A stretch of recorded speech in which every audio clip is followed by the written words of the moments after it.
दिनांक 30 मार्च 2026 रोजी देवपूर पोलीस ठाण्याचे फिर्यादी योगेश मधुकर करंडक राहणार भाई मदानी नगर देवपूर धुळे यांनी फिर्याद दिली होती की त्यांच्या घरात कोणीतरी अज्ञात इसमाने घुसून 4 मोबाईल व त्यांच्या शेजारी राहणाऱ्या श्रीमती वाघ यांच्या घरातून 4 मोबाईल असे एकूण 8 मोबाईल कोणीतरी चोरून घेऊन गेलेले, तसेच 8,700 रुपये चोरून घेऊन गेलेले.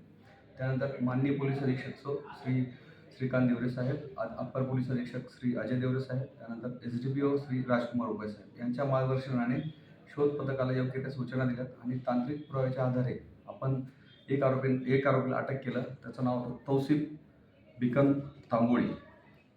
त्या आरोपीला ताब्यात घेऊन त्याला विचारपूस केली असता त्याने सदरचे मोबाईल हे अंकित राजेंद्र सिरसाट राहणार गायकवाड चौक जुने धुळे याला त्याने विकलेले होते. सदरचे मोबाईल आम्ही त्यांच्याकडनं रिकवर केले. 8 मोबाईल आपण रिकवर करण्यात आलेले आहेत. सदरची कारवाई माननीय पोलीस अधीक्षक अप्पर पोलीस अधीक्षक SDPO साहेब यांच्या मार्गदर्शनाने करण्यात आली आहे.